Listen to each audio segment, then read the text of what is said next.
સુરતના ડુમ્મસ રોડ પર આયોજિત ઝનકાર નવરાત્રી મહોત્સવના આયોજકો રાતોરાત ફુલેકો ફેરવી ફરાર થઈ જતા ખેલૈયાઓ મુશ્કેલીમાં મુકાઈ ગયા છે।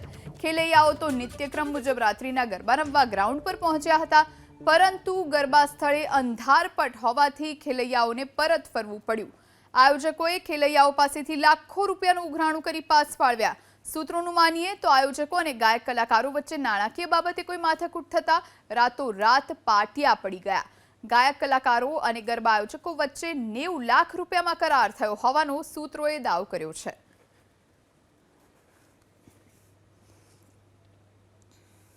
सर, ये सीआर झनकार के नाम से नवरात्रि थी और इसको पूरा मैनेजमेंट का काम मेरे हाथ में था।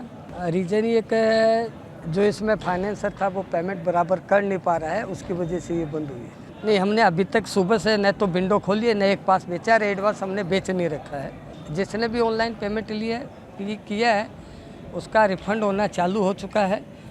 जो हमारी वेबसाइट से बुकिंग है उसका टोटल पेमेंट क्लियर हो चुका है। बुक माई शो का 24 घंटे में पेमेंट रिफंड हो जाएगा। Organiser doesn't want to face us. Every commitment जो उन्होंने किया है सारे झूठे थे, सारे वादे झूठे थे।